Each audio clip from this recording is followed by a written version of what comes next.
Hello, everybody. My name is Ujjwal Dikshit, and today we are going to talk about how to study Bayer Act for judiciary versus how to study Bayer Act for CLAT PG।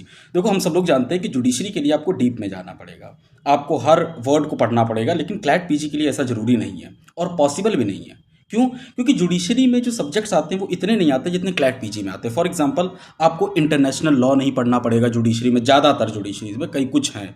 Company law नहीं पढ़ना पड़ेगा, बिहार में पढ़ना पड़ता है लेकिन बाकियों में नहीं पढ़ना पड़ता है। उसके बाद आपको इन्वायरमेंट लॉ नहीं पढ़ना पड़ता है, टैक्सेशन नहीं पढ़ना पड़ता है। कई ऐसी चीज़ें हैं जो जुडिशरी में नहीं पढ़नी पड़ती है, लेकिन आपको क्लैट पीजी के लिए वो पढ़नी पड़ती हैं। वहीं दूसरे ऐसे हैं जो कॉमन एक्ट हैं, जैसे बीएसए हो गया, बीएनएस हो गया, कॉन्स्टिट्यूशन हो गया। तो अब जब ये हम पढ़ रहे हैं, मान लो बीएसए पढ़ रहे हैं, तो क्या हम उसी तरीके से पढ़ेंगे जैसे हम जुडिशरी के लिए पढ़ते हैं? नहीं, जुडिशरी के लिए हम बहुत डीप में जाते हैं। इसमें हमको उतना डीप में नहीं जाना है। कितना नहीं जाना है वो मैं आपको बताऊंगा। तो my name is Ujjwal Dikshit और welcome to our channel knowledge for all. And here you will get video from me and Sunidhi, and we upload videos related to CLAT PG. तो अगर आपको चेक करना है तो आप जाके नीचे कर सकते हैं, आपको वीडियोज़ मिल जाएंगे। अब बात आ जाती है कि कैसे पढ़ें, हम डिफ्रेंशिएट कैसे करें। मान लो एक सेक्शन पढ़ रहे हैं, तो इसके लिए मैंने एग्जाम्पल के तौर पे बीएसए का, भारतीय साक्ष्य अधिनियम का सेक्शन 1 लिया है। ठीक है, वो इस पीडीएफ में नहीं होगा क्योंकि ये मैंने ऐसे ही बना ली है। उसके लिए हम बेयर एक्ट पे चलते हैं। Let us go to bare act. Bare act में जब हम जाते हैं सेक्शन 1, तो पहला तो सेक्शन 1 का जो सब सेक्शन 1 है वो तो सिंपल है कि भारतीय साक्ष्य अधिनियम कहा जाएगा। इसमें कोई भी बात नहीं, इसमें जुडिशरी और उसके लिए कोई डिफ्रेंशिएट नहीं करते हैं। लेकिन फिर आ जाता है सेक्शन 2, जो कहता है कि दिस एक्ट मतलब it applies to all judicial proceeding. तो अब हम मान लो कि जुडिशरी के लिए पढ़ रहे हैं। ठीक है, आप दिमाग बना लीजिए कि जुडिशरी के लिए पढ़ रहे हैं। तो सबसे पहले हम पढ़ेंगे कि what is judicial proceeding. Judicial proceeding क्या होती है? जुडिशियल प्रोसीडिंग वो प्रोसीडिंग होती है जहां पे एविडेंसेस लिए जा सकते हैं। जिस प्रोसीडिंग में कहां पे दे रखा है? Section 2(1)(m) of BNSS। तो हम इसको इससे लिंक करके पढ़ेंगे कि जुडिशियल प्रोसीडिंग होता क्या है। एक दो थिंकर हैं, उन्होंने भी दे रखा है कि जुडिशियल प्रोसीडिंग किसे कहेंगे, तो हम वो भी देखेंगे। क्यों? क्योंकि आ सकता है what is judicial proceeding 4 number का जुडिशरी में, मेंस में, लेकिन यहां नहीं आएगा, क्लैट पीजी में नहीं आएगा। तो हमको इसमें डीप में जाने की जरूरत नहीं है। ठीक है, तो पहली तो चीज होगी कि व्हाट इज जुडिशियल प्रोसीडिंग, वो हमने पढ़ लिया। अब दूसरी चीज क्या आती है, आगे बढ़ते हैं। It applies to all judicial proceeding in और बिफोर एनी कोर्ट। ये आ गया दूसरा चीज। हमें ये कॉन्सेप्ट पता होना चाहिए। क्यों? क्योंकि उसका रीजन है। उसका रीजन ये है कि इन और बिफोर एनी कोर्ट का मतलब क्या है। इन दी कोर्ट का मतलब होता है कि ये कोर्ट की बिल्डिंग है, इसमें ये रूम है, यहां पे प्रोसीडिंग चल रही है, तो इसका मतलब हो गया इन दी कोर्ट। तो बिफोर दी कोर्ट क्या है? आपने सुना होगा कभी कभी ऐसा होता है कि कोई टेररिस्ट हो गया या फिर कोई ऐसा आदमी हो जाता है जो जेल से कोर्ट लाने तक उसके लिए बहुत सुरक्षा का इंतजाम करना पड़ेगा। बहुत लोगों को आने जाने में प्रॉब्लम होगी, लॉयर्स को प्रॉब्लम होगी। जो बड़े बड़े टेररिस्ट होते हैं उनको नहीं लाया जाता क्योंकि सुरक्षा के दृष्टिकोण से होता है। तो उनके लिए कोर्ट जो है, पहले जब वीडियो कॉन्फ्रेंसिंग नहीं चलती थी, अभी भी कुछ केसेस में कोर्ट जो है वो जेल में शिफ्ट कर दी जाती है। मतलब जज वहां जाके कोर्ट लगाते हैं, तो वो बैठे तो जेल में हैं लेकिन कोर्ट वहां लगा रहे हैं। तो इन दी कोर्ट तब होती है जब कोर्ट की बिल्डिंग में हो रही हो कोर्ट, और बिफोर दी कोर्ट तब होती है जब कहीं बाहर कोर्ट चल रही हो, जैसे इस केस में जेल में कोर्ट लगी हुई है।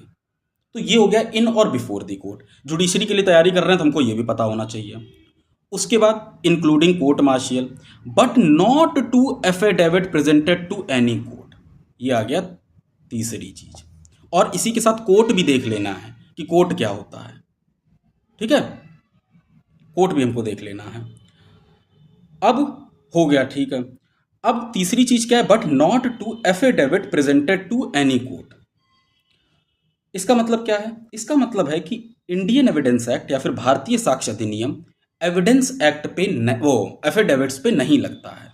क्यों नहीं लगता? इसके पीछे का रीजन देखो। एफिडेविट क्या होता है? एफिडेविट में हम लिख के, मान लो ये एफिडेविट है। एफिडेविट क्या होता है? हम इसमें लिख के दे देते हैं कि हमारी जानकारी में ये सत्य है। ठीक है, आपने टेस्टिमनी दे दी कि मैं वहां गया था, मैंने देखा कि ये वहां खड़ा था, इसने उसको गोली मारी और उसकी मृत्यु हो गई। आपने चारों चीजें एफिडेविट पे लिख के कोर्ट में पकड़ा दी कि मैं सच बोल रहा हूं। यही काम आप कोर्ट में भी आके कर सकते थे। कोर्ट में आके आप कैसे करते? कोर्ट में आके आप ऐसे करते कि आप आते और कहते कि हाँ सर, मैं वहाँ पे गया था, वहाँ मैंने देखा ये खड़ा था, इसने गोली मारी और उसकी मृत्यु हो गई। उसको क्या कहते हैं? उसको कहते हैं एग्जामिनेशन इन चीफ।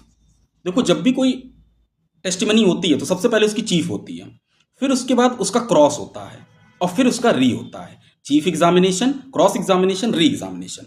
तो जो आप पहले जाके बोलते हैं वो चीफ एग्जामिनेशन होता है। लेकिन कोई भी evidence, no evidence can be treated as a proper evidence if it has not gone through the test of cross examination.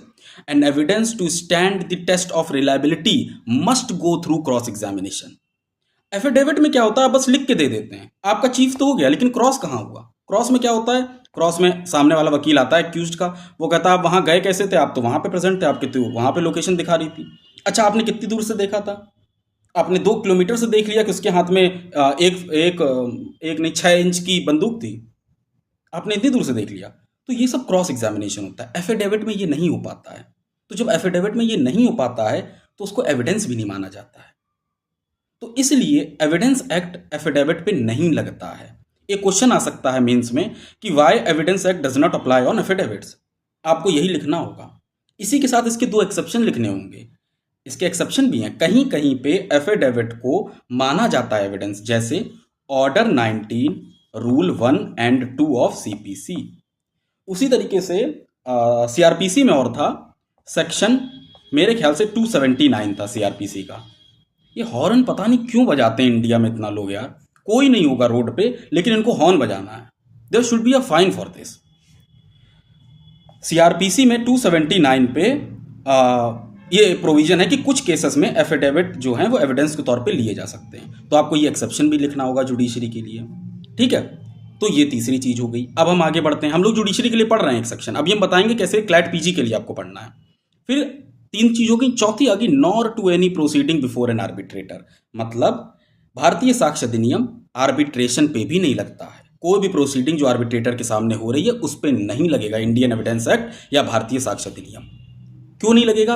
क्योंकि आप जब आर्बिट्रेशन एंड कंसिलिएशन एक्ट पढ़ते हैं तो उसके सेक्शन 19 में खुद लिख रखा है कि सीपीसी और एविडेंस नहीं लगता है आर्बिट्रेशन पे। इसके पीछे का जुरिस्प्रूडेंस क्या है? आर्बिट्रेशन क्यों लाया गया था? ताकि लिटिगेशन में जो लंबा प्रोसेस है उसको कम किया जा सके। अब अगर हम आर्बिट्रेटर के सामने जो प्रोसीडिंग हो रही है उस पर भी यही लगाने लगे जो लंबा कर देगा प्रोसीजर, तो आर्बिट्रेशन का फायदा ही क्या है? इसलिए उस पर भी नहीं लगता है आर्बिट्रेटर। तो इस तरीके से हम पोस्टमार्टम करते हैं जब हम जुडिशरी के लिए पढ़ते हैं।